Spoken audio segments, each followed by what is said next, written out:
What is up, Earthnoids and Spacenoids? I am just a simple new type, and in this episode we are beginning our coverage of the light novel High Streamer. This was originally titled Char's Counterattack, and was Tomino's original vision without having Bandai in his ear constantly. However, due to bad sales, Tomino eventually wrote Beltorchica's Children and Hathaway's Flash as the true continuation of the Gundam continuity, and High Streamer now lives in its own world. In this novel, we follow Amado and the Razim crew as they learn about Sweetwater and the anti-Federation organization, GUNDAM. Let's not waste any time and let's get into this.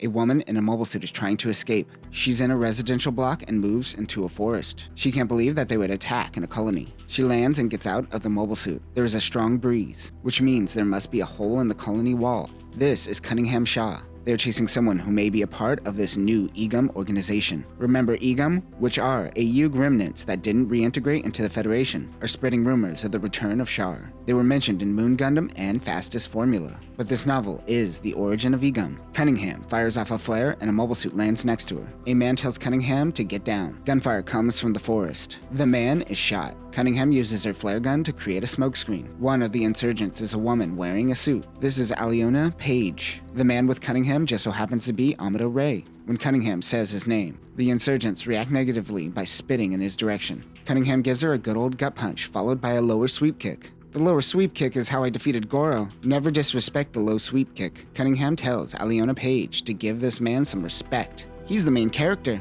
Zeta Mandiro bows to a young man. He has only one eye. The young man he is talking to looks very similar to Char.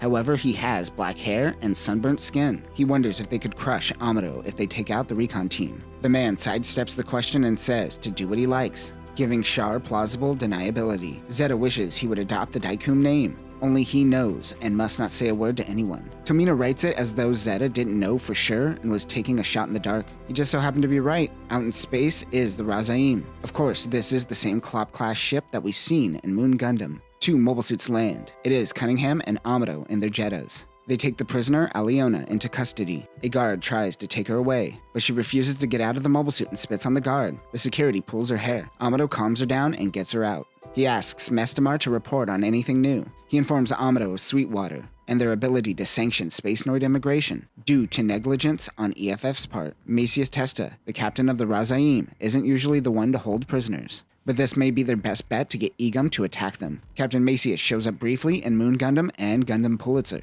This Sweetwater colony is going through construction. Londo Bell doesn't know anything regarding this colony. They all think it took way too long for Londo Bell to come to be, but that is Federation bureaucracy for you. A red alert goes off. Joel Say and Olean Blumquist man their Jettas. I don't think they are named, but I want to say it's these two that showed up in Moon Gundam once Amado returned to the Razim. Amado, Cunningham, Joel, and Olean make up the Razim's main force. Cunningham launches, followed by Amado. She can't see anything, even without Minovsky particles. Things are hard. The computer focuses her on the enemy. Enemy mobile suits deploy around the colony. Cunningham is showing signs of weakness. This is her first true battle with the counter-terrorist group. She is hit and has damage on the leg, but the computer isn't showing any signs of damage. Stupid QA. She is frustrated by the Jetta's systems. She tries to hit one of the enemy mobile suits, but her leg falls off. Finally, the enemy mobile suits show up on her monitors, but she doesn't notice this model. A beam blast barely misses. She fires her rifle, but the enemy can sense her movements no problem.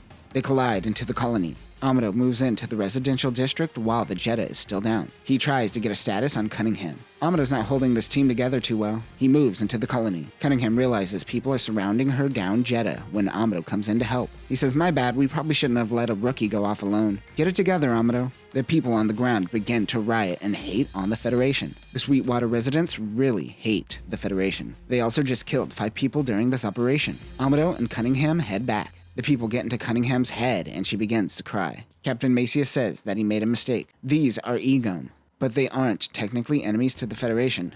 However, GUNDAM getting the residents of Sweetwater involved makes this situation complicated. 2 representatives of Sweetwater come to the Razim. Captain Macias comes off as a captain that's tired of all of this. In her room, Cunningham sulks for messing up. The officials blame Londo Bell causing dissent in the colony. Macius is frustrated, but Amado points out that it is their job to sniff out if there were combat-ready mobile suits in advance. Amado still has a botched shoulder from the bullet wound earlier. You don't want to get that looked at? One of these men is James Stronger. He talked to the Colony Public Corporation to help with extra surveillance. If you are following along in our coverage of Gundam Pulitzer, James Stronger is also the official that Kika interviewed. He recalls this entire scene, and you could see it play out in manga form in Chapter 31 of Gundam Pulitzer. Tomino even writes that the captain is so mad that he pounds his fist, lifting him slightly into the air. And in Gundam Pulitzer, we see this. The creators of Gundam Pulitzer, Owaki and Saitani, were definitely big high streamer fans. Captain Macius is so passive-aggressive to these two officials. Amado and James introduce one another when he realizes he is standing next to a war hero. Amado goes to show him around the ship, but he leans in and says, "Don't you think it's kind of pathetic that they have to rely on someone like him?" Now, in Gundam Pulitzer, James elaborates on this moment, stating that it is clear that they made a veteran pilot act as a spy, all for the sake of capturing Char. They were very desperate in the early days. In the hangar, they are fixing up Cunningham's Jetta's leg. The mechanics have to work overtime to get this fixed ASAP. Amado searches for Cunningham. He thinks to himself how the Federation is afraid of him because he is a new type. Starting to have regrets for rejoining the Federation, huh? He refers to trying to fix what he can from within the Federation's bureaucracy as drawing the short straw. You're kind of making Egum sound like they made the right choice. Amado finds Cunningham floating in space, tethered to the ship. She says in space it's so hard to kill yourself, you just float. I don't know, man, you could take off your mask. He is going to visit their prisoner and suggests that she join him. Before they were attacked, he sensed something that Cunningham also sensed. She just might have a new type tingle. Lieutenant Messemer is trying to get intel out of Aliona Page with Amado and Cunningham. She remains silent. She seems to be from a colony that was wiped out during the 1-year war. Amado says you are being too easy on her. You should try a little bit of torture. Time to throw out the Fetty handbook and get creative. This statement alone gets Aliona to speak up. He wants to know about the mobile suits. She says it must be a different resistance force than hers. Amado says, "I'm going to rip out your fingernails if you don't speak." She remains silent. He then goes all good cop on her and says, "Have you had food? I think it's time for food." They head to the mess hall. Messemer doesn't join them. Amado and Aliona have a conversation about how the economy will collapse if everyone moves back to Earth. If people head back to Earth and others remain in space, it will also create a disparity.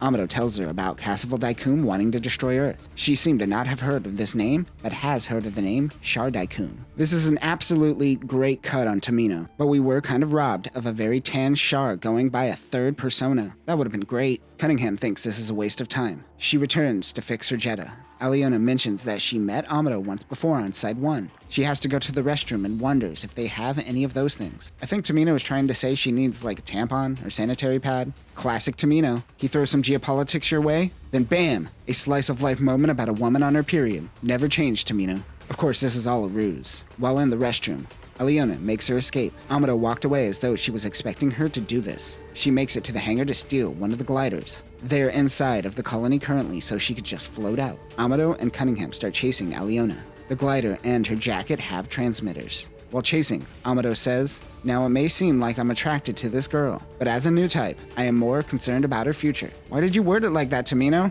Ultimately, he as a new type can sense something and feels the need to guide her in the right direction. Nope, that doesn't sound too much better either. He then gets grim and wonders if these people are unhappy because of him. He thinks that perhaps his actions during the 1-year war and the Grips conflict has led people to hate him. This is unfortunately a product of war. Aliona begins her descent. They follow at a distance. Whatever Amado is piloting is just referred to as a flying saucer. I'm sure it's a basic shuttle. They head off to the forest and land ahead of her in the marshlands. As she lands, Aliona gets a shudder, but she plays it off as nothing. She has the tingle. While in the forest, she gets philosophical about the difference between the real and the intangible. She thinks that with no education, one relies solely on the culture of one's environments. This thought was triggered by her ignoring her tingle, I assume. Otherwise, it's so out of nowhere. She's ignoring her destiny. She mentions that these trees in this colony took 50 years to grow in size, which means there's probably a colony designated to just growing trees. And then they ship those to other colonies when they're being built. Can we get a slice of life Gundam anime of the Public Colony Corporation just growing trees? I would watch that. Being on the ship messed up her center of gravity. The ship is in the center of the colony. Remember, being inside a colony is like one of those spinning carnival rides. Gravity is stronger on the outer wall that is spinning, and in the center, gravity is weaker. There's probably a name for this force. Most of you are here because you're too lazy to read a book. You're telling me you're not too lazy to learn centrifugal force? Get out of here. She needs to get in contact with the organization. She thinks about Kimberly, the other that was with her at the beginning of this novel. We finally get confirmation that she is, indeed, a part of the anti-Federation organization, EGUM. And that will do it for our first dive into Mobile Suit Gundam High Streamer. I'm glad I waited so long to cover this because it allowed Gundam Pulitzer to happen, so we could see how the events of this book reflect on future events. We are seeing the early days of Londo Bell, and with it comes some rookie mistakes. Also, Amado is coming off a little psychotic and detached, more so than what we see in Moon Gundam, which should be happening slightly earlier than these events. Next time, Cunningham will get captured. Amado will trade a Jetta to get her back, and he faces off against Zeta in the mysterious black mobile suit. But that will do it for now, new types. Remember, Tomino is best when he sprinkles a little menstrual cycle in your political thriller. Peace.